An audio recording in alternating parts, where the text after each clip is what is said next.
Bueno, buenas noches. Mi nombre es Daniel Sotelo, pertenezco a la rotación 4822 y hoy en compañía de el doctor, nuestro tutor Félix Canencia, vamos a poner el tema correlacionado a infecciones de transmisión sexual. Siguiente.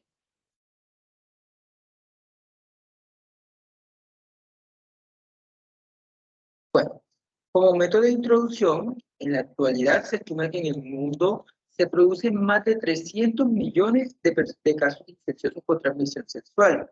Estos oscilan en unas edades entre el 15 y el 49% y tienen una sintomatología bastante común, como lo es la disuria, la polacturia, el prurito vulvar, la dispareunia, la leucorrea y el olor vaginal. Recordemos de que estas enfermedades de transmisión sexual se dan más que todo por el uso inadecuado de las prácticas sexuales. Y en cambio, enfocándolo a la ginecología, es importante abarcar este tema, debido a que muchas de estas infecciones en unos pacientes serán asintomáticas y en otros pues reflejarán los síntomas, trayendo también como consecuencia alteraciones para el embarazo. Siguiente. Bueno, entre una de las patologías que encontramos entre las enfermedades de transmisión sexual está la tricomoniasis. Esta es una infección que se debe a un parásito anaerobio facultativo llamado Trichomonas vaginalis. Se encuentra en el cervix, la vagina y la uretra. Se transmite principalmente por medio de contacto sexual de una persona infectada cuando se tienen las relaciones sexuales. Entonces, la tricomona es un parásito microscópico que es móvil, mide alrededor de 7 micras de diámetro y entre 10 y 20 micras de largo. Este tiene un núcleo retículo endoplasmático y un aparato de Golgi. Pero este no tiene mitocondria, sino que en lugar de eso tiene hidrogenosomas, son productores de energía, son estructuras productoras de energía. El crecimiento y la reproducción de este parásito se da en buenas condiciones donde no hay oxígeno, o sea, son anaerobias, por eso se producen ahí. Hay tres tipos de trichomonas que pueden estar presentes en el ser humano, que es la trichomona vaginalis, está la trichomona tenaz, que es un parásito comensal propio de la cavidad bucal, y tenemos la trichomona hominis. Esta es característica del tubo digestivo sin ser claramente patógeno. Siguiente. En cuanto a la vida y el ciclo de vida de este parásito, tenemos que el transporte de este parásito es a través de las mucosas sexuales que se dan, pues, o mediante las secreciones que se producen, ya sean secreciones vaginales, flujos vaginales, líquido preseminal o el semen. Entonces, tiene preferencia por localizarse en el cuello de la mujer, especialmente en las glándulas de Bartolino, en las glándulas parauretrales y sus secreciones además, y en la vagina. En el hombre se ubica más que todo en el surco balanoprepucial, en las glándulas prepuciales y en la uretra prostática. También lo podemos encontrar en la vesícula seminal. Bueno, entonces, ¿qué pasa? Una vez que este trofozoito se encuentra en la mucosa, se produce o se reproduce más bien por visión binaria. En un periodo de incubación que oscila entre los 4 y los 28 días. Se cree que se mantiene gracias a las sales de hierro que trae en cada periodo menstrual y también que lo puede extraer de la glucosa. El ser humano es el único hospedero de la trichomona vaginalis y su transmisión por lo regular se da mediante relaciones sexuales sin protección. ¿No? Siguiente. Bueno, en cuanto a sus síntomas, los hombres pueden ser portadores, pueden ser asintomáticos, pero la mayoría de las mujeres son las que reflejan esos síntomas. Entre los síntomas más comunes vamos a encontrar la leucorrea, que va a ser una salida de secreción profusa, espumosa, amarillo-verdosa y maloliente. Por lo regular tiene un olor a pescado seco. Tenemos que también va a tener otros signos característicos como son la vulvitis, donde vamos a encontrar edema, vamos a encontrar un sepsis eritematoso y edematoso que va a recibir el nombre de cervix gruesa, porque tiene esta coloración. Vamos a tener un prurito intenso, una disuria, una dispareunia, y en el frotis vamos a encontrar un pH vaginal mayor, un pH mayor a 4.5. Esta se asocia más que todo a la presencia de pequeñas pápulas eritematosas en el cervix, también llamado cervix expresa, que es lo que es uno de los signos clínicos que podemos encontrar al hacer la especuloscopia. Pero solamente se presenta entre el 2 y el 5% de los casos, no es muy común que se encuentre este signo. Siguiente. En cuanto al diagnóstico, pues primero hay que realizar una buena historia clínica, indagar a la paciente sobre los antecedentes sexuales, sobre ver si esta patología se la había presentado anteriormente. Entonces, cuando ya después de que hacemos esto, hacemos un buen examen físico y dentro del examen físico hacemos un especuloscopio. El especuloscopio vamos a hacer un frotis, donde vamos a encontrar un pH vaginal que será superior a 5, que oscila más o menos entre 5 y 6.5, y en el examen infresco vamos a visualizar el parásito que va a estar móvil y va a ser flagelado. Por lo regular va a estar acompañado de leucocitos y polimorfos nucleares, pero él va a ser un poco de mayor tamaño. También ahí aporta información extra la realización de la atención en IEMSA o la citología cervicovaginal, y los cultivos también nos ayudan a poder llegar a este diagnóstico. En cuanto al tratamiento, tenemos que podemos administrar metronidazol 2 gramos en monodosis o 500 miligramos cada 12 horas por 7 días. Y también tenemos el tinidazol a dosis oral única de 2 gramos y el ornidazol, que más se recomienda en las mujeres embarazadas. Bueno, a continuación, os dejo con mi compañera Marisa Pinedo, quien va a hablar sobre el herpes vaginal.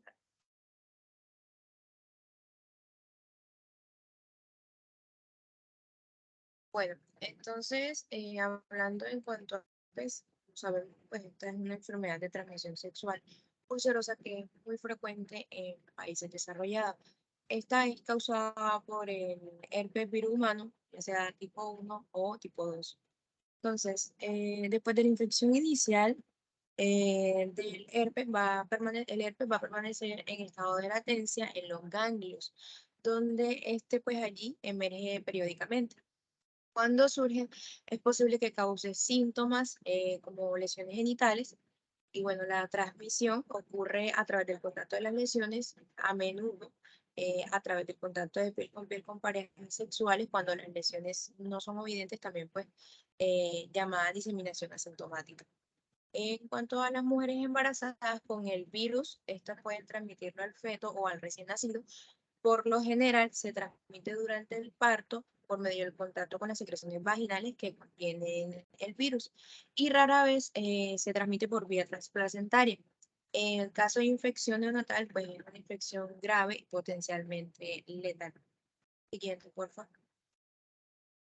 Bueno, en cuanto a los signos y los síntomas, el herpes genital, como mencioné, pues es causado por el virus del herpes simple 1. Este, bueno, suele ser mucho menos recurrente que el de tipo 2, y en la mayoría de los casos el herpes genital primario como tal no causa síntomas notorios, y en muchas personas pues que lo presentan no lo saben como tal. Entonces, la mayoría de las lesiones son clínicamente evidentes, las cuales están precedidas de una fase prodrómica, que se dice que es de 2 a 24 horas antes de la aparición de las lesiones. Esto se puede manifestar con fiebre, malestar general, dolor de cabeza, mialgias, prurito en la zona anal genital y flujo vaginal anómalo, también incluso dolor en miembros inferiores, nalgas o genitales. Las lesiones primarias se desarrollan entre de 4 a 7 días después del contacto. Las vesículas suelen erosionar y formar úlceras que pueden hacerse hasta formar costras. Y allí las lesiones pues pueden presentar incluso recidivos. Entonces, son dolorosas, prolongadas y generalizadas. Con mayor probabilidad pueden ser bilaterales y así comprometer en cuanto pues, a adenopatías regionales, además de causar síntomas constitucionales. En comparación con las lesiones recidivantes, las recurrentes se asocian a síntomas prodrómicos graves, comprometiendo glúteos, región inguinal o muslos. Entonces, además de esto, pues es posible que al inicio haya dificultad o incluso dolor al inicio de la micción. También pues se presente lo que sería disuria, retención urinaria, estreñimiento o neuralgia sacra grave. Entonces, la cicatrización suele ocurrir con fibrosis en un 80% en el caso del virus del herpes simple 2 y en un 50% en el virus del herpes simple 1. Siguiente, por favor. Bueno, en cuanto al diagnóstico, este suele ser clínico y se basa en estas características. Entonces, hay un grupo de vesículas o úlceras sobre una base eritematosa que esas son inusuales en úlceras genitales provocadas por virus distintos al virus del herpes simple. ¿Qué se debe hacer? Bueno, se deben indicar pruebas diagnósticas si no está claro, pero la evaluación se hace con una muestra de líquido de la base de la vesícula o la lesión reciente. Y la ausencia como tal del virus en el cultivo no va a descartar el diagnóstico porque la diseminación viral es intermitente. También se puede usar la PCR, la cual es bastante sensible. La inmunofluorescencia directa con anticuerpos monoclonales marcados, con lo que sería fluoresceína en específico, también se puede utilizar, pero esta tiene poca sensibilidad, o sea, mucha especificidad y poca sensibilidad.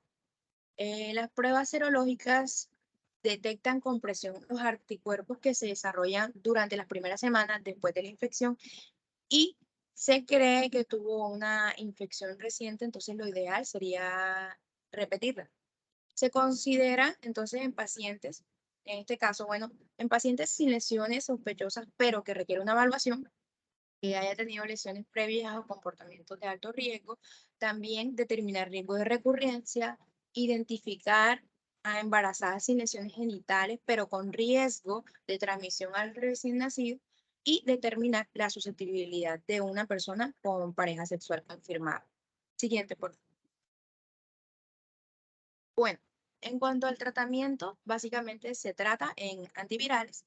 Las erupciones primarias pueden tratarse con aciclovir 400 miligramos vía oral durante, bueno, 3 veces al día durante 7 a 10 días. También se puede utilizar valciclovir 1 gramo vía oral cada 12 horas durante 7 a 10 días o fanciclovir 250 miligramos vía oral 3 veces al día durante 7 a 10 días. Entonces, ellos van a reducir la diseminación del virus y los síntomas de la infección primaria grave. Como tal, no van a prevenir recurrencias. En el caso de las erupciones recurrentes y la duración de los síntomas y la gravedad, estas pueden reducirse un poco con este tipo de medicamentos, más que todo en la fase prodrómica, cuales puede tratarse entonces en el caso con aciclovir 400 miligramos vía oral 3 veces al día durante 5 días, valciclovir 500 miligramos vía oral cada 12 horas durante 3 días y el fanciclovir 1000 miligramos vía oral cada 12 horas durante un día.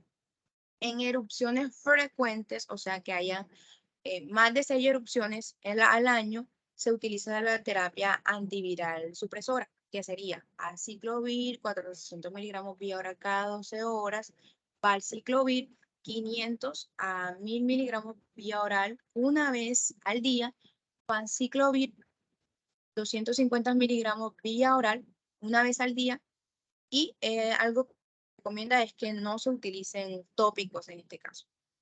Siguiente, por favor.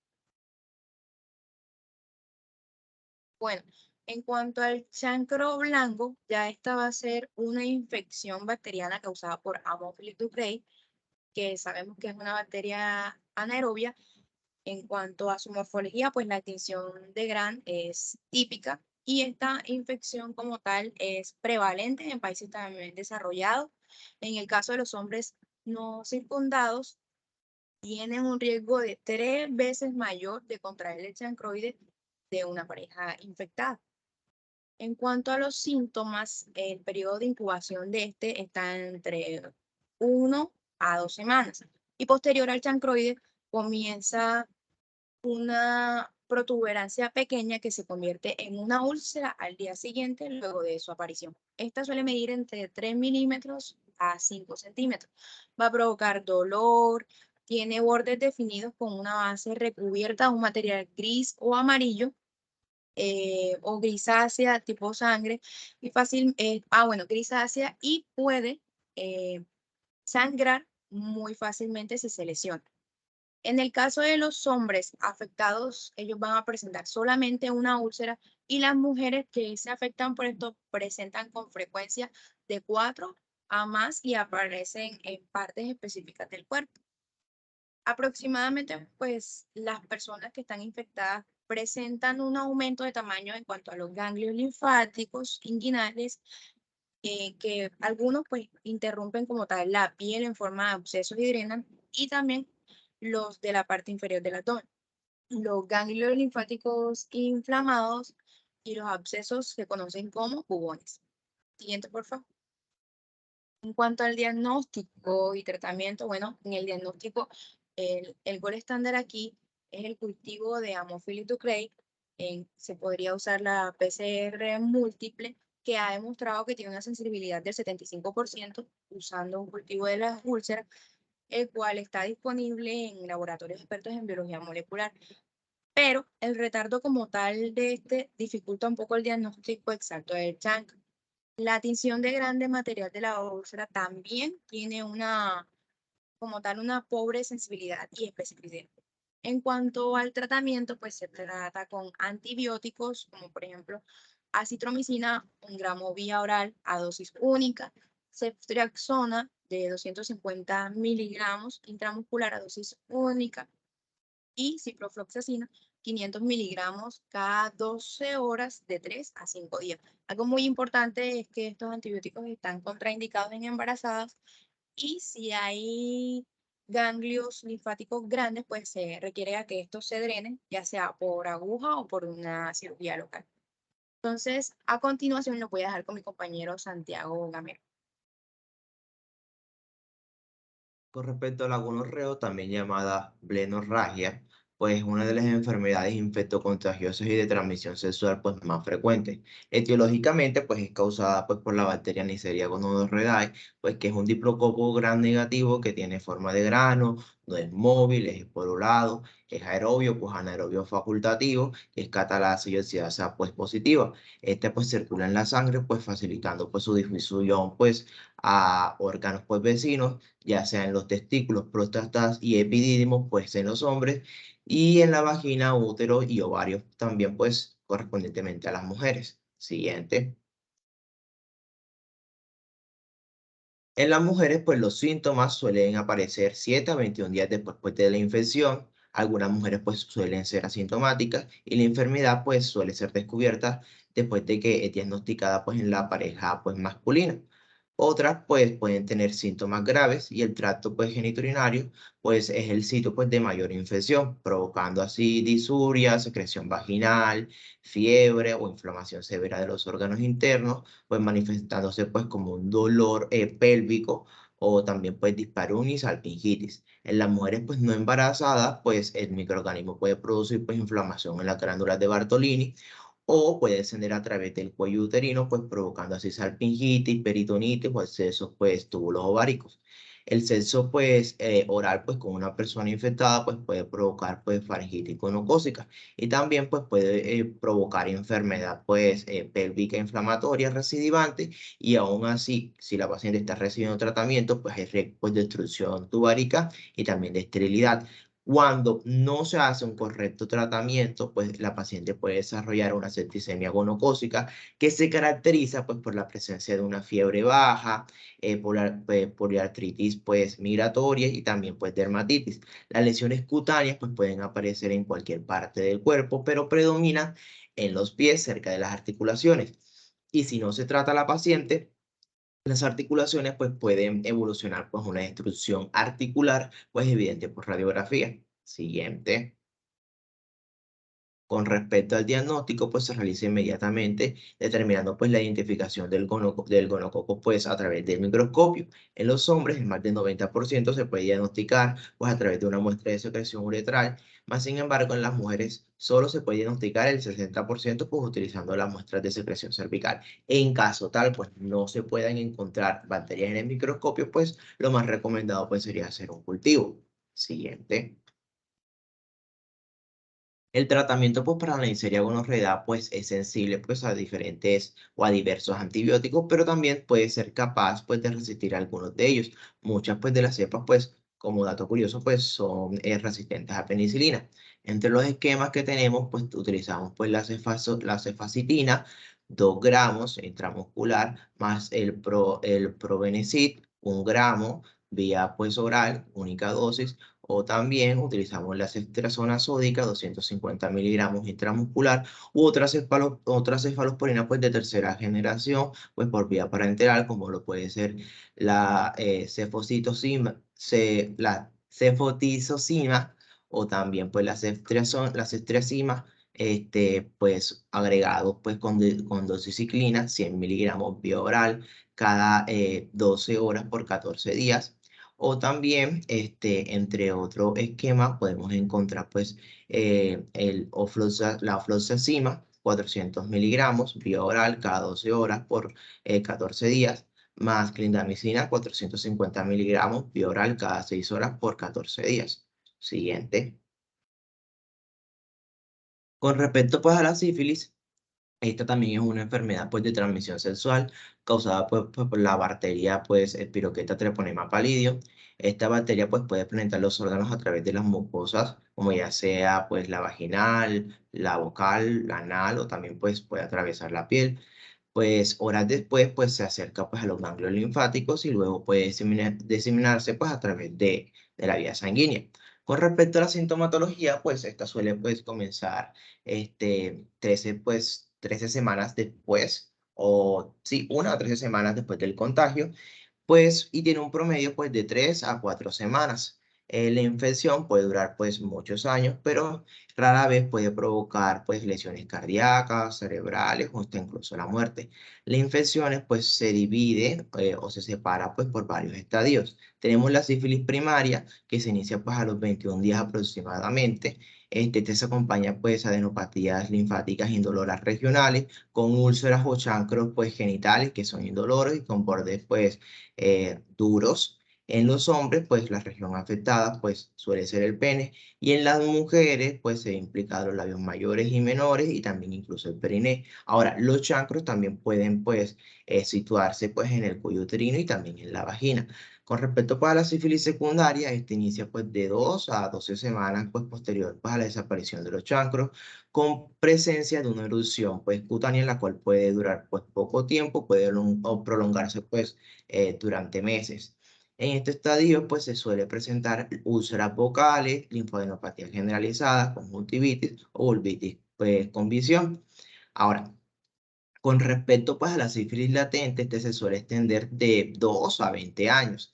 En la fase pues, latente temprana pues, dura aproximadamente 11 meses y en este tiempo pues, todavía se considera pues, potencialmente infecciosa. Inclusive pues, las mujeres embarazadas que dan a luz durante este lapso pues, pueden transmitir la sífilis a su producto.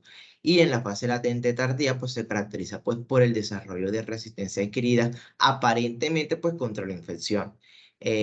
Para terminar, pues tenemos la sífilis terciaria. Durante esta etapa, pues la sífilis no se considera pues contagiosa y los síntomas pueden ser de leves a catastróficos, donde se pueden pues presentar tres tipos de síntomas. Tenemos la sífilis terciaria benigna, que se caracteriza pues por la presencia de bultos pues llamados gomas, que pueden aparecer en cualquier parte del cuerpo y que curan pues de forma gradual, dejando pues cicatrices. Tenemos la sífilis cardiovascular, donde los pacientes pueden desarrollar aneurisma de la aorta o también insuficiencia de la aorta, bueno, de la válvula aorta. Y por último tenemos la neurosífilis. Siguiente.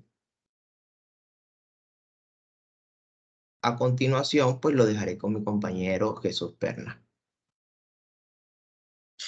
Bueno, buenas noches. Yo les voy a hablar ya de los métodos de diagnóstico y de las siguientes enfermedades.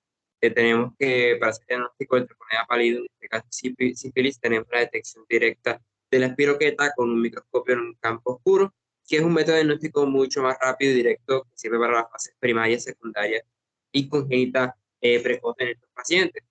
¿Qué muestra puede ser ideal? La muestra de las lesiones como el chancro, el condiloma plano, que ya hace parte de la sífilis secundaria. Y las lesiones de las mucosas que tienen la cantidad de treponemas.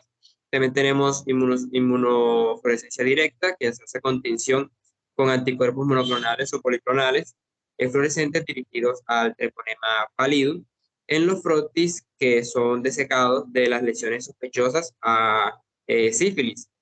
También tenemos demostración en tejidos, que son ya una toma de biopsia.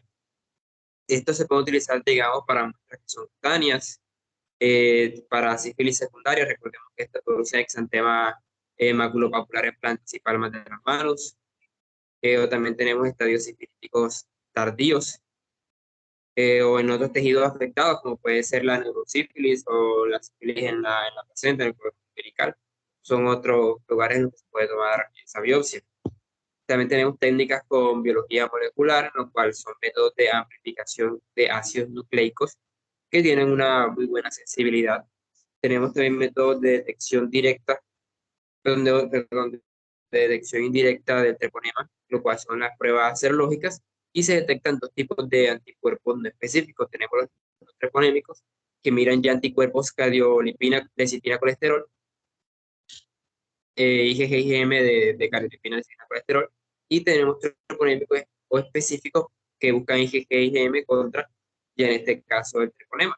Pero tenemos que recordar que que una persona se infectó de sífilis y puede tener esos anticuerpos de la prueba treponémica positiva toda la vida. Entonces el seguimiento en ese caso sería con pruebas no treponémicas. Las no treponémicas en este caso se llamarían BDRL o RPR, y las inmunofluorescencias y las pruebas treponémicas serían ABS. Una prueba treponémica negativa indica la ausencia entonces de la infección pasada o presente en este momento, y se pueden dar falsos positivos en más o menos de los casos. Entonces, siendo así, se tiene que hacer una prueba treponémica y se confirma o se miran diluciones según la prueba no treponémica. Siguiente. La penicilina G es el tratamiento de elección para estos pacientes. La dosis de la penicilina benzatínica depende de en qué fase de infección esté. En este caso, si tenemos penicilina benzatínica 2.400.000 unidades internacionales intramuscular, se da una dosis por semana. Cada semana serían 3 dosis, es decir, la damos semana 1, una dosis, semana 2, otra dosis, semana 3, otra dosis, para esos casos de sífilis latente tardía o sífilis terciaria, es decir, que ya pasó más de un año la infección, y para los casos de sífilis temprana o latente, sífilis primaria, secundaria o latente temprana, vamos a tener ya el uso de una sola dosis de penicilina benzatínica. Luego tenemos otro medicamento que puede ser la doxiciclina, 100 miligramos vía oral durante 21 días, o tenemos tetraciclina, 2 gramos por día durante 2 semanas. Para sífilis tardía y neurosífilis sobre todo, también está la penicilina G sódica, que también se puede utilizar en la sífilis congénita, que se da de 12 a 14 millones de unidades diarias, o también se puede dar de 2 a 4 millones intravenosos cada 4 horas durante 10 a 14 días. Claramente sería mejor dar toda la dosis diaria. Se hace un seguimiento con serologías de mantenimiento al primer mes, a los 2 meses, 6 meses y 12 meses, porque las pruebas no treponémicas, que es con la cual se hace el seguimiento, pueden seguir positivas de hasta 6 meses a un año. Entonces se tiene que seguir haciendo ese seguimiento continuado. Siguiente. Tenemos ya el granuloma inguinal o la donovanosis, que así era anteriormente conocida como granuloma inguinal, y es caracterizada por ser una enfermedad crónica progresiva y causa úlceras genitales. Es crónica porque es una lesión granulomatosa, en el cual su agente etiológico, actualmente llamado Klebsiella granulomatis, el cual es un bacilo gram negativo pleomórfico capsulado e inmóvil. Es endémica en áreas tropicales y subtropicales del mundo, puede ser, digamos, India, África, y los hombres son más afectados que en las mujeres en una proporción de 2.5 a 1 más o menos. Tenemos un pico de incidencia de más o menos a 20 a 40 años de edad, y que las relaciones sexuales por vía anal y las no vaginales son las más frecuentes, y raramente se propaga ya por sexo oral. Va a tener un periodo de incubación esta patología que va a durar entre más o menos 3 días y 3 meses hasta un año, con un promedio de 2 a 6 semanas. Siguiente. Los síntomas principalmente vamos a tener una lesión granulomatosa, una úlcera en este caso, que en el hombre se va a localizar en el surco balanoprepucial, en el glande y en el escroto. Y en la mujer en la vulva o en el área perineal, y esta es una lesión que se va a extender.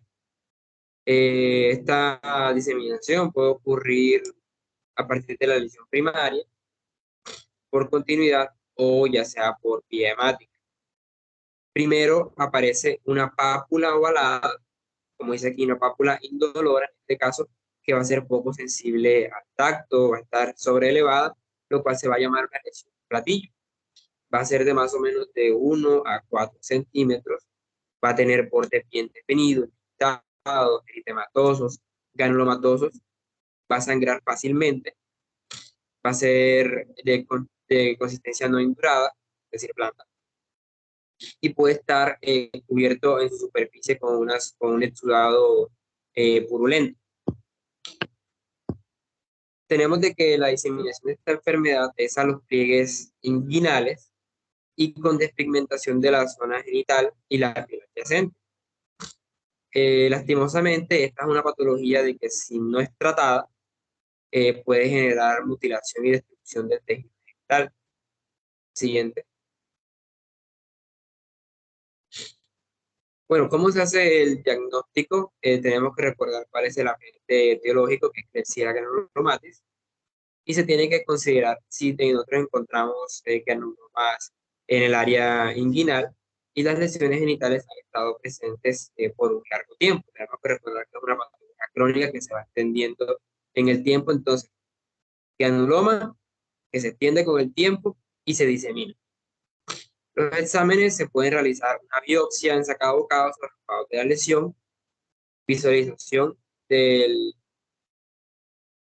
la bacteria, o también un cultivo que no es muy fácil de hacer, no es algo ordinario, la cual, ¿cómo vamos a ver la bacteria? Es una bacteria gram negativa intracelular, de que se va a teñir con Jensen o tensión de Wright, y se encuentra en las células mononucleares, por eso es una lesión granulomatosa. Entonces es un microorganismo de difícil cultivo. Se va a hacer más que todo gracias a la biopsia, epidemiología y clínica y los cuerpos de Donovan.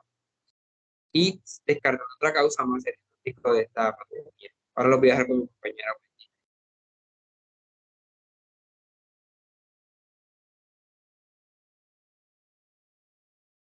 Buenas noches.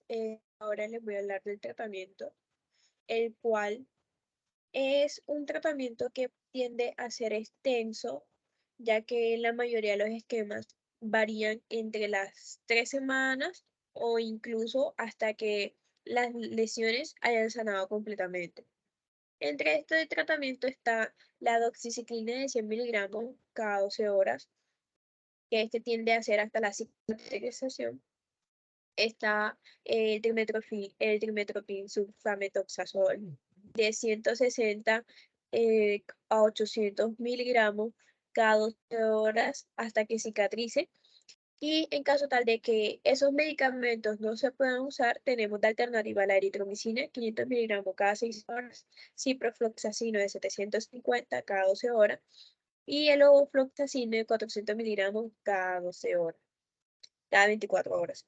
Entonces, ¿qué pasa suponiendo que tenga una coinfección con VIH? Pues el tratamiento que se sugiere aquí serían las quinolonas porque pues tiene buen resultado.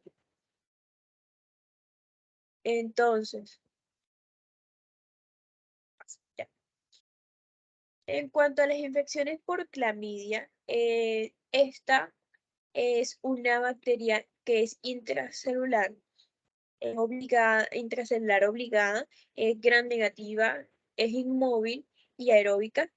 Y pues es patógena del humano y es considerada como uno de los microorganismos de transmisión sexual más prevalente en el mundo. En mujeres, cuando es una infección no tratada, lo que puede hacer es propagarse por contigüidad, ya sea el útero o las trompas de falopio. Entonces, lo que esto va a hacer es causar una enfermedad pélvica inflamatoria, dolor pélvico crónico, embarazo ectópico e incluso infertilidad en la paciente.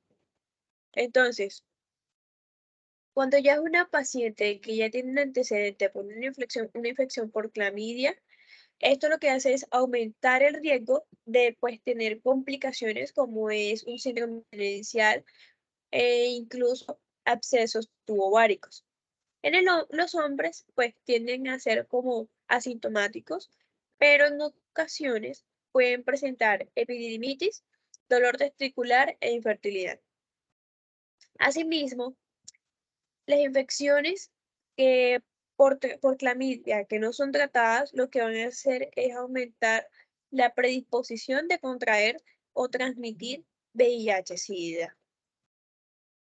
Entonces, ¿cuáles son los síntomas que presentan estas pacientes? Está el síndrome uretral en mujeres, el cual es un término que es usado para describir los síntomas de uretritis, en donde no hay evidencia alguna de una infección pues que esté siendo causada por una bacteria o virus en la vía común, o sea, propio de la vía puntal. Entonces, esto consiste en disuria, polaquiuria, tenesmo vesical y piuria. En cuanto al síndrome de Reiter, pues este va a constar de conjuntivitis, artritis y erupciones mucocutáneas que son características, que va a estar acompañada también en ocasiones de uretritis o cervicitis en caso tal de que sea una paciente femenina. Entonces, la clamidia trachomatis va a ser el principal responsable de este síndrome y en muchos casos la uretritis es subclínica. En cuanto a la cervicitis mucopurulenta, que es un proceso bastante frecuente en las mujeres que son sexualmente activas, aunque en la mayoría de los casos las pacientes tienden a ser asintomáticas.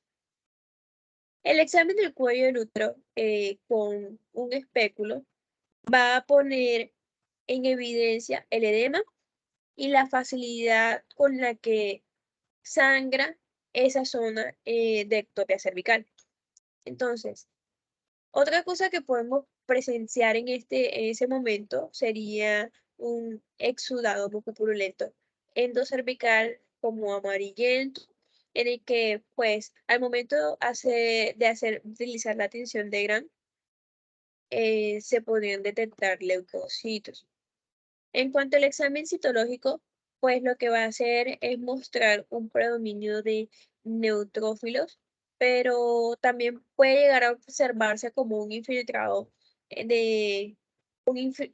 como un infiltrado inflamatorio compuesto tanto de linfocitos como plastocitos y plasmocitos e histiocitos.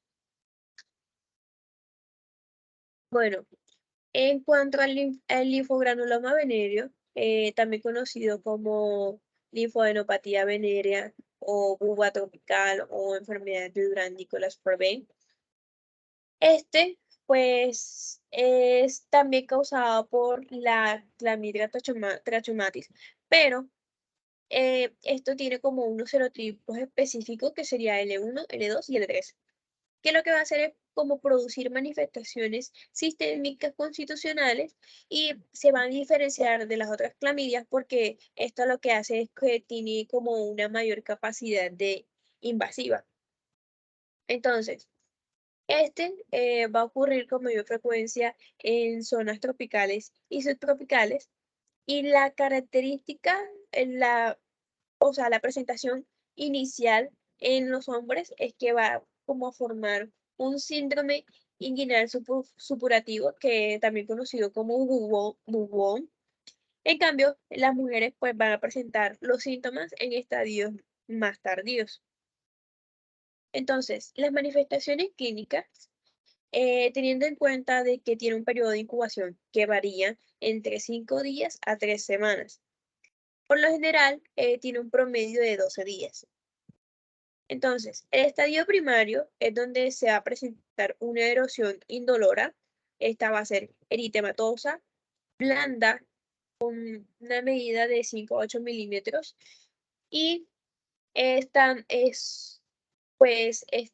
tiene como, en el hombre se puede presentar en el escroto, en la uretra, y pues en las mujeres puede presentar en el cervix y la vulva. Cuando se practica sexo oral y pues está esta infección, lo que puede aparecer en la boca o pues puede manifestarse como una linfangitis en el dorso del pene. Esta puede curar sin dejar cicatriz aproximadamente en una semana. En cuanto al estadio secundario, va a comenzar entre la semana 2 y 6. Y esto es después de que desaparece la primera lesión.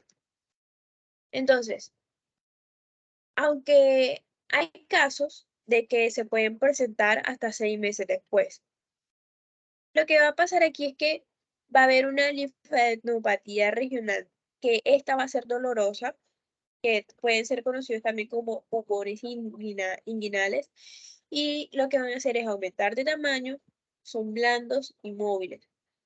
Y pues se van a funcionar y van a formar como una masa general de consistencia firme. Estos se pueden localizar por arriba y por abajo del ligamento del Bowbar, y pues lo que va a dar lugar al signo del surco. Entonces, esto en un 30% puede ser bilateral y también puede presentarse como ganglios fluctuantes con tractos fistulosos crónicos y supurativos en un 35%. Además, puede presentar fiebre, malestar general, anorexia, vómitos, cefalea, escalofríos, dolor abdominal, etc. En cuanto al estadio tardío, va a estar compuesto por fibrosis, fístulas de linfático anormal, y lo que esto va a hacer es como dar lugar a un síndrome que es el anogénito rectal. Este compromiso linfático va a generar abscesos, fístulas, edema, estenosis y, como había mencionado anteriormente, que las mujeres tienden a tener síntomas tardíos, pues este periodo va a ser más frecuente en las pacientes femeninas y va a ser como debido al carácter indolente e insidioso que es del primer episodio en este género. Bueno, ahora los dejo con mi compañera Yairis. Buenas noches, mi nombre es Yairi Vanessa Moreno, trabajo con la hipertendencia.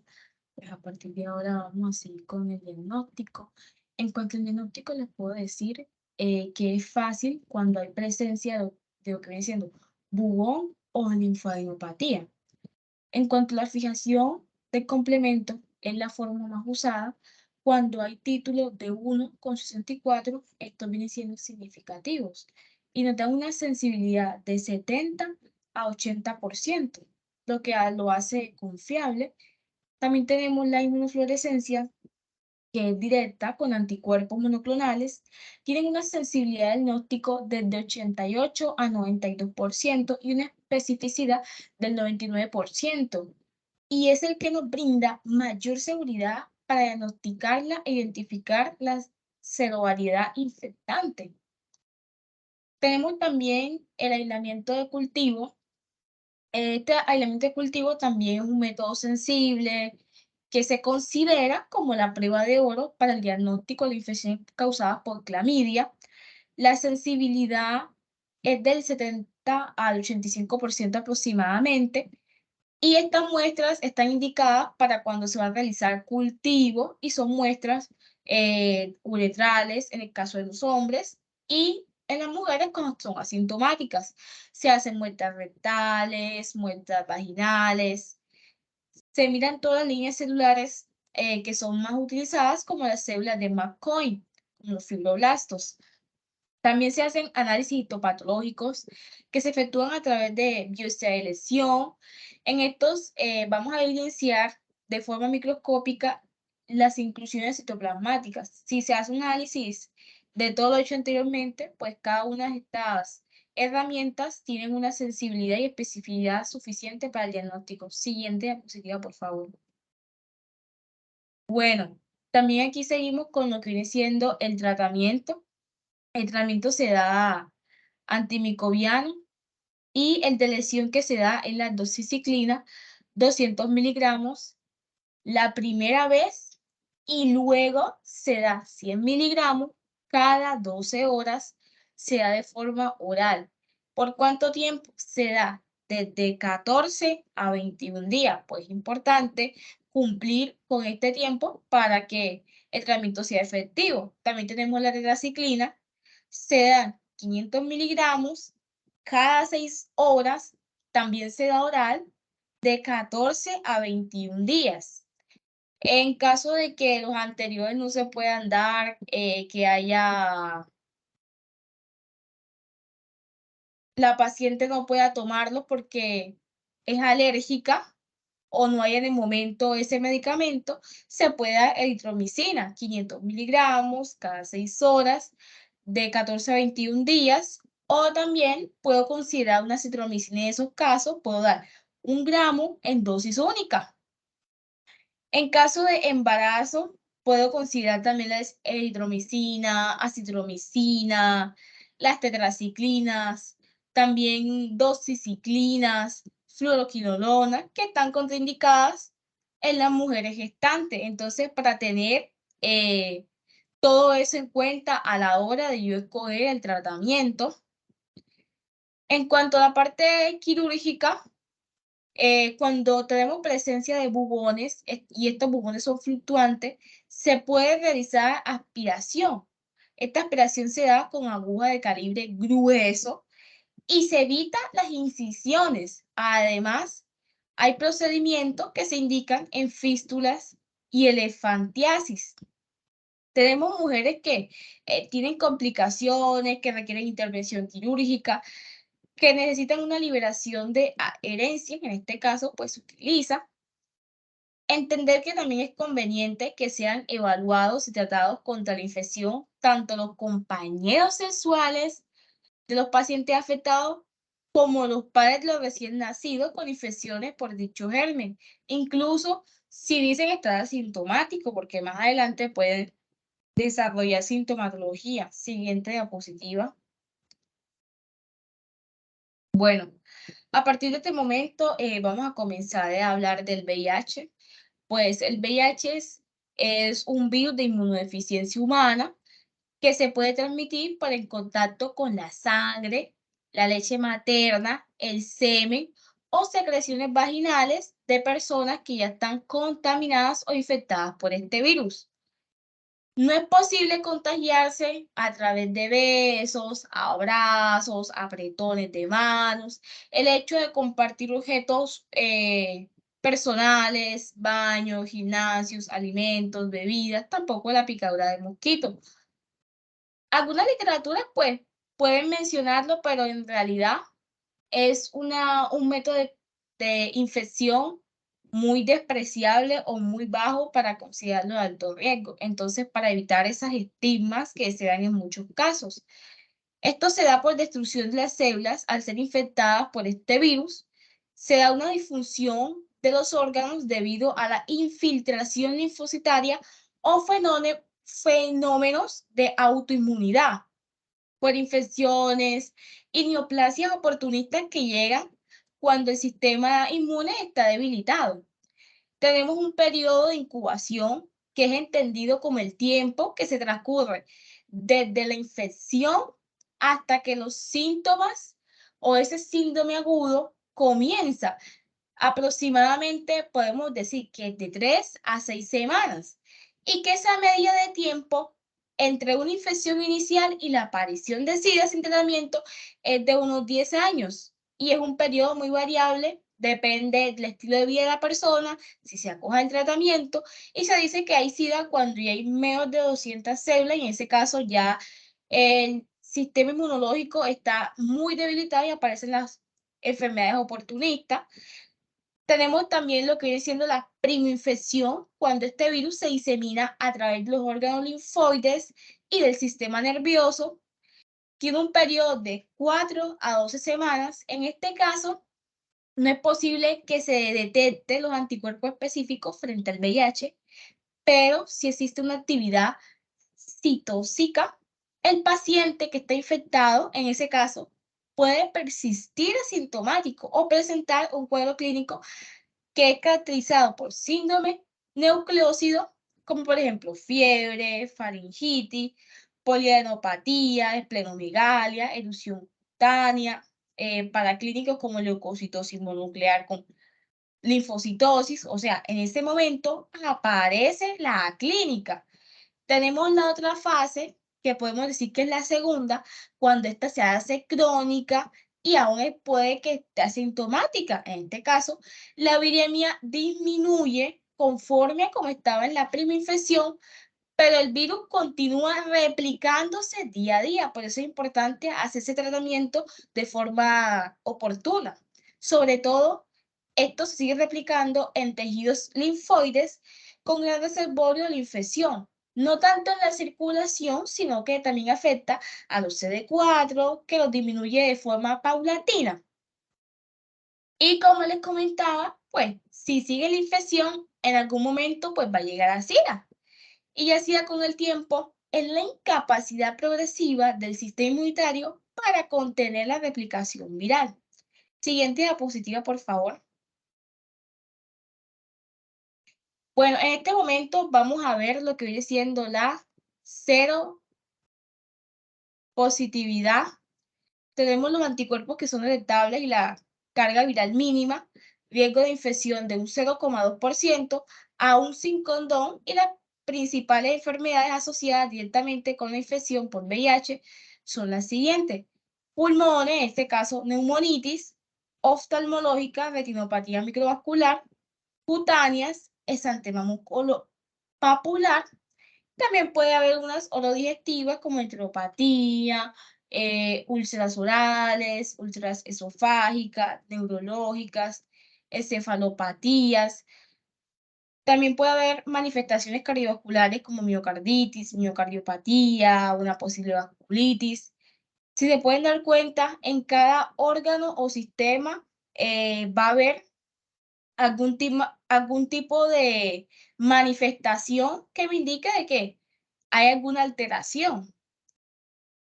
En cuanto al sarcoma de Kaposi, también lo llamamos angiosarcoma de Kaposi, o también se le dice sarcoma hemorrágico idiopático múltiple, porque es una angiomatosis que es sistémica, ella tiene evolución maligna, se manifiesta de forma primaria como nódulos vasculares que son múltiples en la piel y en los órganos.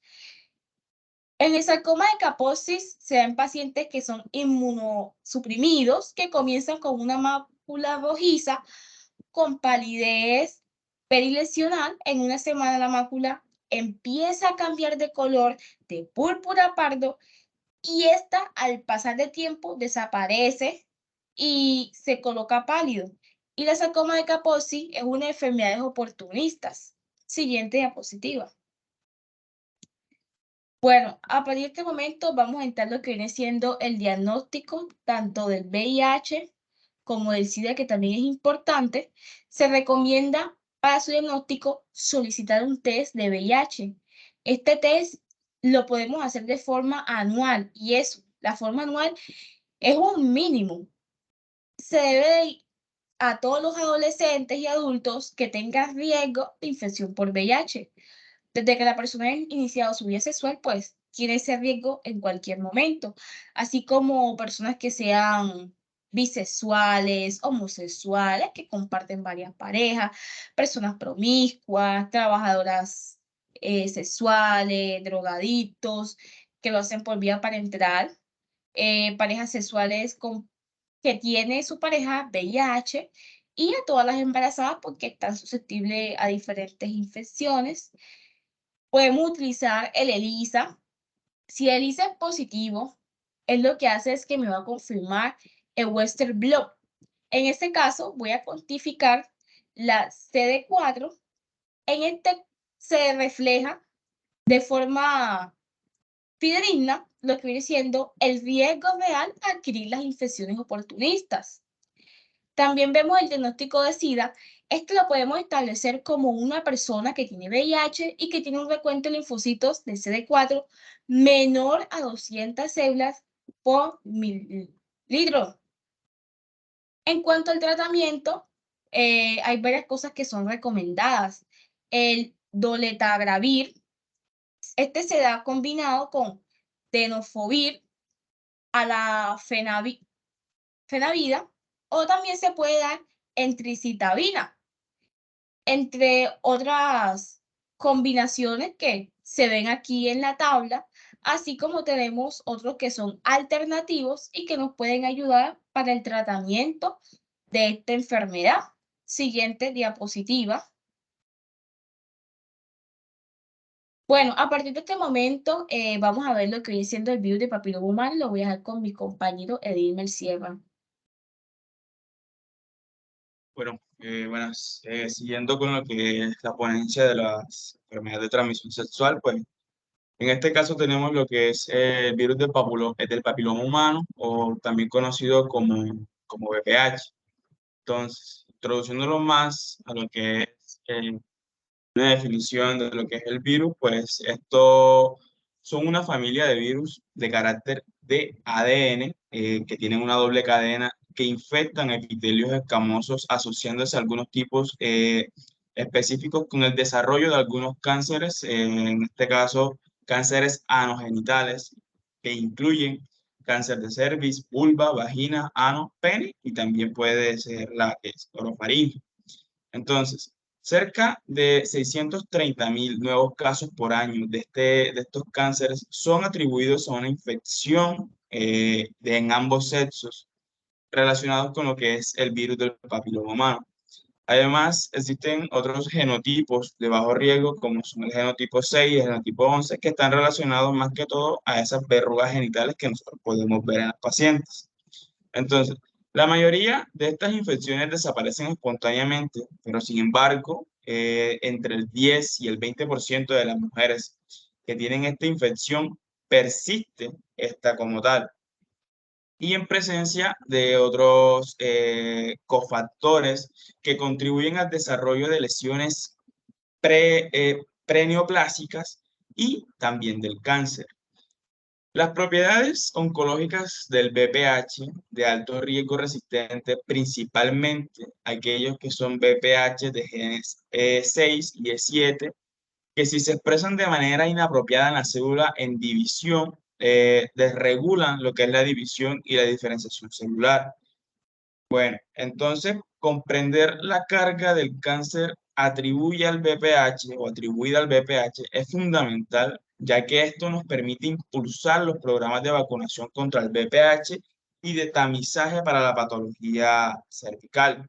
También se dice que los virus del papiloma humano, bueno, esto hablando un poco sobre lo que es el tamaño, como son virus de ADN, como ya lo había dicho, de aproximadamente 40-60 milímetros con catápside icosandrénica no envuelta, los cuales portan su material genético como ADN y esto circula en una doble cadena, asociándose más que todo con las histonas. Bueno, estos virus hacen parte de lo que es de la familia Papillomaviridae, la cual se compone de 30 géneros, los cuales el VPH está contenido en 5 de estos, y se han identificado cerca de 200 tipos de VPH y la mayoría de estos afectan a lo que es el ser humano como tal, más que todo en el tracto genital, ya que se han caracterizado o más que todo alrededor de 40 genotipos de bajo y alto riesgo, dependiendo de su potencial oncológico como tal. Entonces, los tipos de VPH de bajo riesgo, pues del 6 y 11, están relacionados con la enfermedad anogenital benigna y las verrugas, mientras que las lesiones preneoplásicas y el cáncer anogenital están asociados con el genotipo de alto riesgo.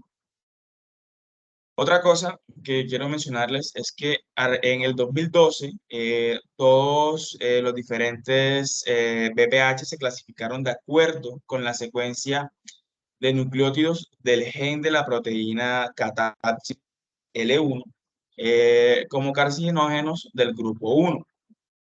Pasa a la siguiente diapositiva. Bueno, en cuanto a la transmisión, pues la principal ruta de transmisión de la infección del VPH es por las relaciones sexuales, tanto vaginales como orales e incluso las anales.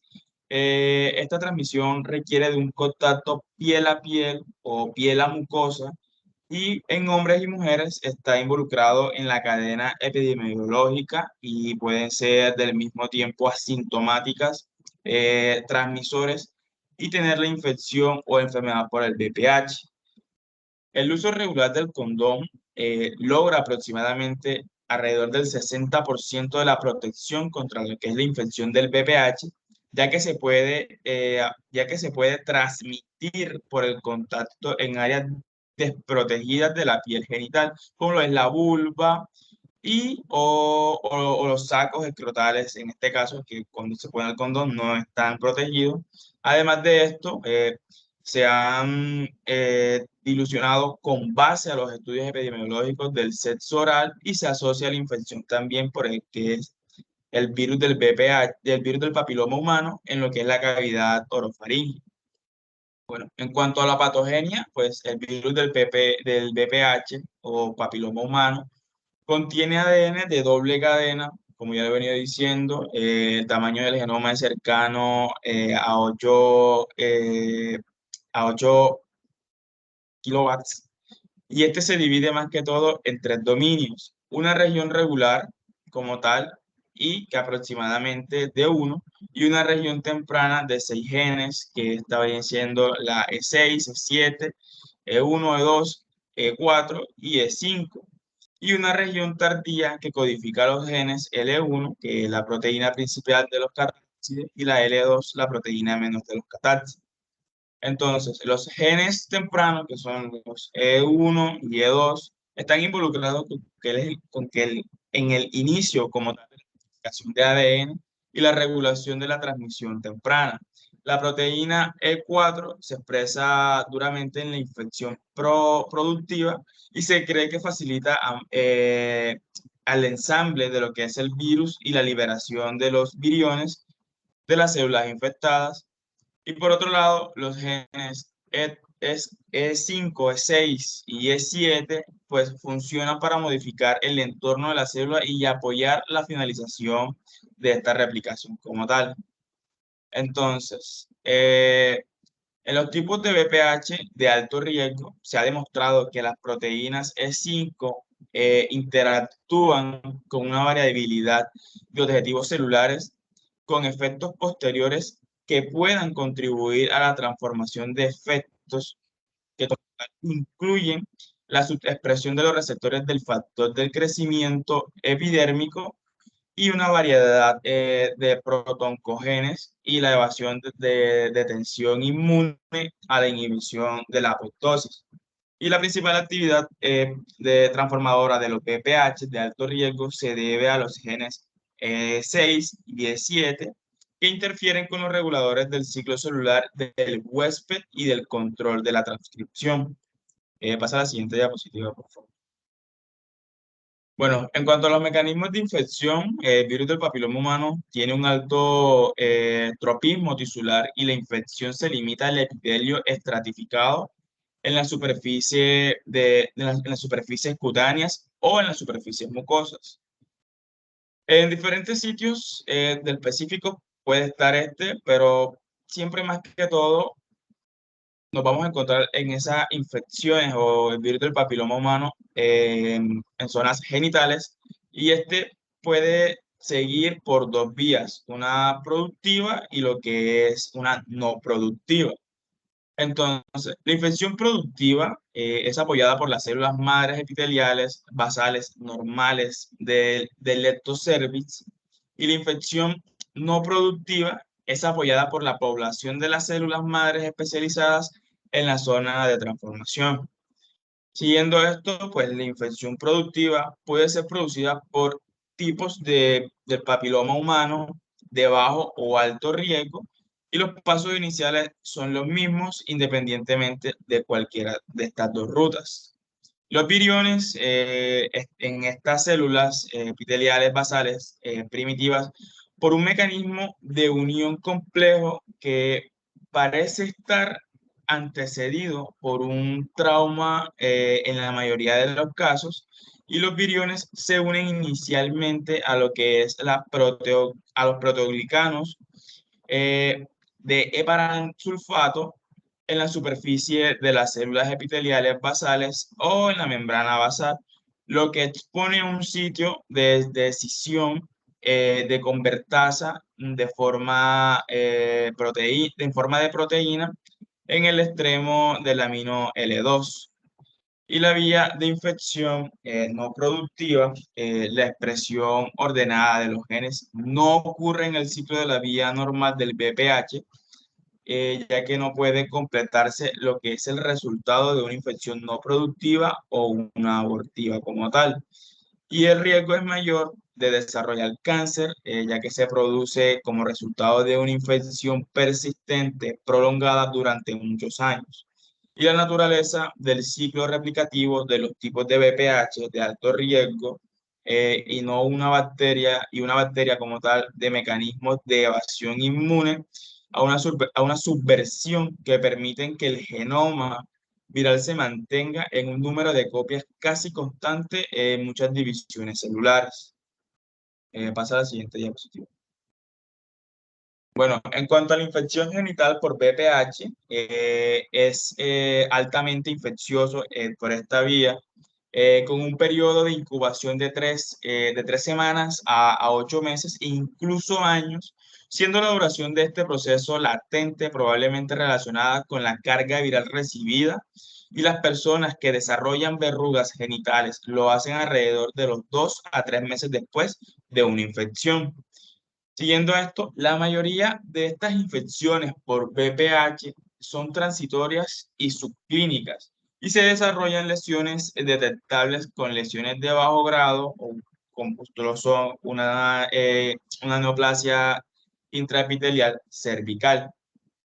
Después de la regresión y de la infección subclínica, puede persistir de por vida lo que es el virus del VPH como tal.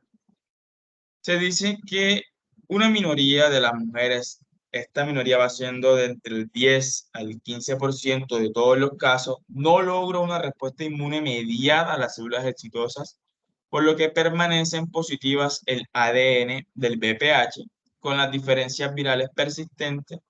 Esto quiere decir que la producción constante del virus infeccioso lo que hace que se mantenga persistente las personas infectadas con un virus del papiloma humano de alto riesgo en este caso, y con riesgo de progresar a neoplasia intraepitelial cervical de entre 2 a 3 años o incluso hasta 5 años aproximadamente, y los cánceres invasivos con con progresión, perdón, van de entre 10 a 20 años como tal. Pasa a la siguiente diapositiva. Una comparación con la infección cervical como tal por BPH en infecciones orales, se dice que más que todo la epidemiología de las infecciones orales por BPH es limitada especialmente a entornos menos desarrollados donde el cáncer orofaríngeo asociado al BPH parece ser menos prevalente. Entonces, diferentes estudios han demostrado la asociación entre el sexo oral con la neoplasia, y los tipos orales de BPH generalmente no persisten más allá de 2 años y desaparecen con una velocidad similar al BPH cervical. Bueno, aunque estos estudios han sugerido que el ADN del BPH puede persistir ocasionalmente durante varios años, las infecciones orales persistentes por el BPH parecen ocurrir con una mayor frecuencia en lo que son los hombres fumadores y las personas mayores. Y la carga del cáncer orofaríngeo sigue aumentando y la fracción atribuible varía según siendo el orofaríngeo entre el 30% de la cavidad oral y la faringe como tal, perdón, la laringe como tal entre un 2,4%. Sigue la siguiente diapositiva, por favor. Bueno, en cuanto a las vacunas profilácticas para el VPH, se dice que la infección por VPH es más común, quizás universalmente, entre las poblaciones sexualmente activas, por lo que la sola infección es una causa común para el cáncer como tal. Y la mayoría de las infecciones por VPH, más o menos del 90%, son benignas y se eliminan o controlan a los 2 años. Y en la actualidad hay evidencia de que las infecciones pueden volverse inactivas, o sea, latentes o indetectables, probablemente debido al control inmunológico del individuo como tal. El conocimiento del virus de alto riesgo de VPH como la causa necesaria de cáncer cervical llevó a grandes cambios en la prevención de las neoplasias, incluido el desarrollo de la primera generación de las vacunas profilácticas, perdón, no paso todavía, de las primeras vacunas profilácticas como tal. Las que conocemos como bilantes o tetravalentes como tal, estas vacunas han demostrado que tienen altos grados de eficacia con una máxima efectividad y adecuada relación con lo que es costo-efectividad, dado a la disminución del desarrollo del cáncer cervical, y es beneficioso en adolescentes, jóvenes que tienen menos probabilidades de haberse expuesto al virus y no haber como tal iniciado su vida sexual. Entonces, entre las vacunas terapéuticas, las opciones de tratamiento para la enfermedad de grado 2 a 3 incluyen abordajes por escisión, ya sea láser o conización con un bisturí. Por tanto, existe una necesidad urgente de desarrollar las vacunas terapéuticas contra el VPH, lo que podría tener un impacto inmediato a las mujeres que ya no están infectadas al prevenir la progresión de la enfermedad de bajo grado e inducir la regresión de las lesiones existentes y prevenir la recurrencia después del tratamiento. Bueno, en conclusión, haciendo un abordaje de todo lo que son las enfermedades de transmisión sexual, vemos que son un problema para la salud pública mundial que afecta a las personas de todas las edades, géneros y orientaciones sexuales. Y es importante entender que la prevalencia y el diagnóstico temprano son cruciales para evitar la programación o la progresión de estas enfermedades y reducir su impacto en la salud individual y la colectiva como tal. En la educación sexual y el acceso a métodos de prevención como el uso de preservativos y las vacunas pueden ayudar a lo que es reducir la incidencia de las enfermedades de transmisión sexual. Además a esto es fundamental desestigmatizar estas enfermedades porque las personas se sienten, para que las personas como tal se sientan cómodas y puedan buscar un tratamiento y un apoyo en todas las personas, dejando de lado esa estigmatización que tenemos hacia lo que son las enfermedades de transmisión sexual. Por tanto, es esencial que los profesionales de la salud como nosotros brindemos esa información precisa y confiable sobre lo que son las enfermedades de transmisión sexual y su prevención, así como el tratamiento adecuado para aquellos que ya han contraído como tal una enfermedad de transmisión sexual. Lo que queremos concluir con esto es que todos podemos contribuir a prevenir a lo que son las enfermedades de transmisión sexual y podemos trabajar para garantizar una vida sexual bastante saludable y segura para toda la población en general. Siguiente. Bueno, eso ya sería todo pues, por la ponencia del día de hoy. Pues aquí les dejo la bibliografía utilizada para esto, para todas las enfermedades de transmisión sexual. No siendo más, pues muchas gracias.